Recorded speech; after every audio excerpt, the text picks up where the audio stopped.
Michael, Charlie, hi Jimmy, good to see you, buddy. Have a seat. Hey guys, I want to thank you for taking a break and joining me here on Commercial Break. Now this is the way I got the show going. I read an article that said the average American sees 5,000 commercials a day in all media forms. And I got to thinking, well, I've seen half-hour television shows where the commercial breaks, they show as many as 11 commercials. So that means a half-hour television show, you get 18 to 20 minutes worth of story and 10 to 12 minutes worth of commercial. So if you watch it for a year, you will see 1,825,000 commercials. And if you do that, you've got to be some kind of an authority, or at least have your opinion. And that's why I invited you guys here, so that we can evaluate these commercials. Let me introduce my buddies who came down to help me. On my far right, Michael Schultz. Michael is a movie reviewer for River Cities Reader. Thanks, Michael. I've seen you on television doing the same thing. And in my middle right is Charlie Honnold. Charlie owns his own advertising agency called Riffle. Thanks, Charlie, for being here. Thanks for having me. And on my immediate right is Jimmy Peterson, who is a stand-up comic who plays comedy clubs throughout the Midwest. Thanks for coming, Jimmy. My pleasure. Now, you know it's our job to evaluate these commercials, put our opinions out there, say little funny things, we hope, as we go along. So why don't we get started on Commercial Break with our first commercial break. With the Capital One Venture Card, we get double miles on every purchase. So we earned a holiday trip to the Big Apple twice as fast. Dinner! We get double miles every time we use our card. And since double miles add up fast, we can bring the whole gang. It's hard to beat double miles. I want a mace, a sword, ow! Get the Venture Card from Capital One and earn double miles on every purchase every day. Go to CapitalOne.com. I wonder what it can be. What's in your wallet? What's in your wallet? Is that question again? Yeah. What's in your wallet? After 18 years of marriage, I get asked that every morning. I don't need it from a Capital One commercial. Usually the answer is like $2 and a receipt from a gentleman's club. That's usually what's in my wallet. That goes over well. Yeah, very well. I think it's a fun commercial. I thought there was a lot of entertaining parts of the commercial. I especially liked the nod to the movie Big, where they're dancing on the large piano. Sure. I thought that was kind of cool. They pushed double miles quite a bit during the course of the commercial. Now, I don't know what good that's doing the Vikings. I don't know where they're flying, what airline is letting them through security. But I know I don't want to be on that plane. But as Samuel Coleridge Taylor once said, you do have to suspend your disbelief in many situations. Sure. Yeah. Yes, exactly. Well, I like the commercial, but if I pretended that this commercial was a 12-year-old girl and I was back in 8th grade, I would like her, but I wouldn't like her. Do you know what I mean? Gotcha. Nice spot. You wouldn't zap. You wouldn't go, oh God, I hate this thing, but you sure wouldn't go channel surfing to find it either. It's from McCann Erickson. They're the largest ad agency in the entire world. They picked this up a few years ago from another shop, and when the other shop was doing it, it was the Vikings that were pillaging, and they were the giant hordes that would come right up to your yard. And I like these better with the playful characters and that shtick. So the talent's great, and they certainly sell double miles 5 times. They mention it 5 times in the commercial, and it's a big account for them. It's a $170 million account. So what's in your wallet? It's green. Absolutely. I think it's charming as all get out. I had no idea that the Vikings were part of a series of these commercials, actually. This is, I think, the first one I landed on. I thought they do a great job of using New York landscape and locales that we're all kind of familiar with. I love that kid. That kid cracks me up, and I think that's a really clever bit when Santa tugs on his beard. There's a little change of pace there, which is great. The only thing that's a little bit strange for me is a couple of the effects when the sleigh tips over. You notice the presents kind of tumble out through the back of it. But watch the presents next time you watch it, because they just kind of shuffle a little, but like this, in a way that gravity does not. What's different about Wayne Montgomery's Cash and Carry? Prices. Carpets cost less every day at Cash and Carry.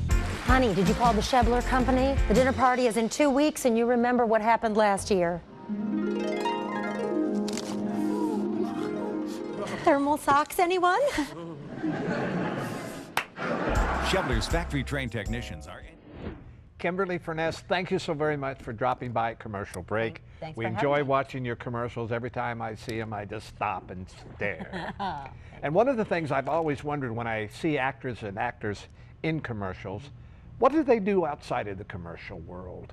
What do you do when you're not acting in commercials, Kim? When I'm not acting, I'm asleep. No, I work primarily as an actress. I'm either acting or I'm directing or I'm producing. I have my own theater company, so I produce between 2 to 4 shows a year with my company, and I do a lot of commercial work on camera and voiceover as well. And I also have a conservatory where I teach acting for adults and kids, and I have a program where I teach acting to children with autism. Well, I saw a commercial recently, and I wonder how you would prepare for this if you were cast as Mucus. No. No, I'm not doing that commercial. You're not doing, no matter what it You have costs. to pay me $6 billion. No, I'm just kidding. Yeah, you know, I think every actor has to make a choice. Commercials are not typically considered by actors to be the most artistically fulfilling work. Sure. However, playing Mucus, I would think, would be a great challenge. A great challenge.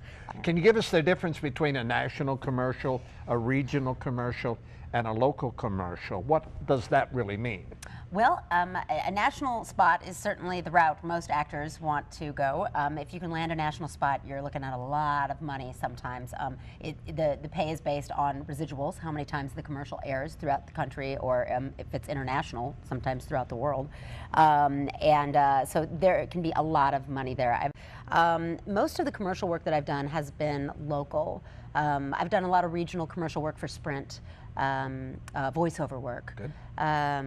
Yeah, but most of it has been local and regional commercial work. Well, let me ask you this question then.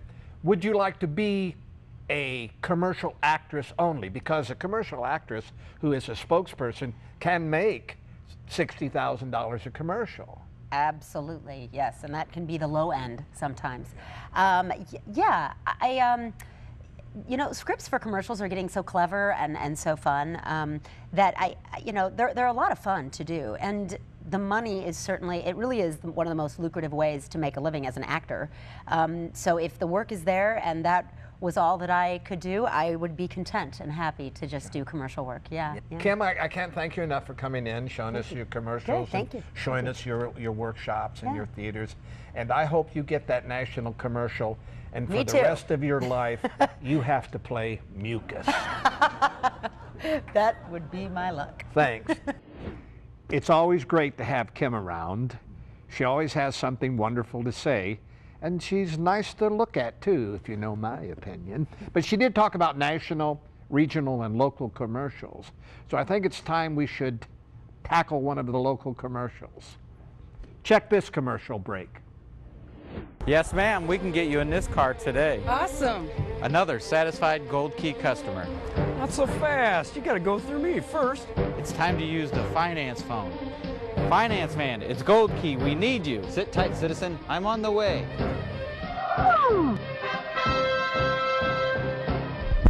Never fear, Finance Man is here. Once again, Finance Man beats bad credit. Thanks, Finance Man. And thank you, Gold Key-Auto.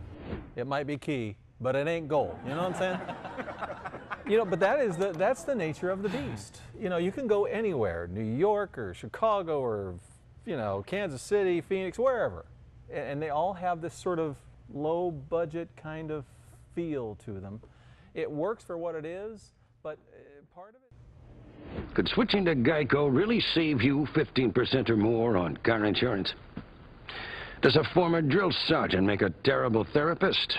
And that's why yellow makes me sad, I think. That's interesting. You know what makes me sad? You do! Maybe we should chug on over to Mamby-Pamby land, where maybe we can find some self-confidence for you, you jackwagon! Tissue? Cry, baby. Geico. 15 minutes could save you 15% or more. That commercial's hilarious. It starts off with a great actor. Mike McGlone is his name. He's done a lot of films with Edward Burns, the brothers McMullen, a few others like that. And he's so serious, and he's in front of that really serious brown curtain. And he talks about the drill sergeant. Now, if you've watched, of course, enough TV and movies, you've got an idea of the drill sergeant in your head. It's either going to be Louis Gossett or it's going to be the other guy. And so we moved to the therapist's office. Tiny little camera pan like this so you can't quite see the therapist, and you're going, please let it be R. Lee Ermey, please let it be that guy from Full Metal Jacket, and then they give it to you. It's him. Fantastic. And then he just sells the rest of it. It's just, it's hilarious. He's so good. I'll watch him in anything. It's a good spot. I love watching it. I don't get tired of this one. You just got to like the guy. I love the references to Namby-Pamby Land and the Jack Wad thing. And you just think with this guy, was that an ad lib? Because it just seems so effortless from him. That's his shtick. This comes from the Martin Agency out of Richmond, Virginia. They've got this. They've been doing all those different, the Gecko, the Caveman, all of those spots for Geico. They do Cool Whip, Expedia, a bunch of national accounts. Good shop. I think if everyone had a therapist like R. Lee Ermey, I think the world might be a better place. I agree. I agree with you.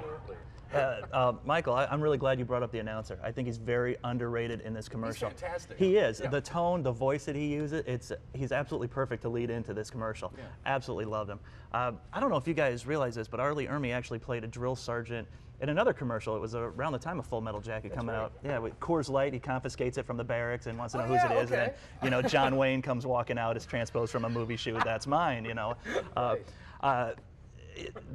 They have taken something so boring as insurance and made it fun. Mm-hmm. And I really like it. I thought that some of the commercials had gotten stagnant for a while, but they hit it out of the park with this one. Yeah, great commercial. I thought you liked particularly the Geico one where the chick sees the Geico and... Oh yeah, mistakes him for another lizard she slept with on a business trip. That lady's got other issues. And by the way, isn't it Jack Wagon, you jackwad? Is it Jack Wad or Jack Wagon? It's Jack Wagon. Oh, okay, fine. That's all right. See the commercial sometimes. Well, thank you guys, and I want to thank you too, audience. We invite you back next week to Commercial Break, where my buddies here will be evaluating all of those commercials. What do you think about that Old Navy commercial with all of the mannequins? Yes. Ooh.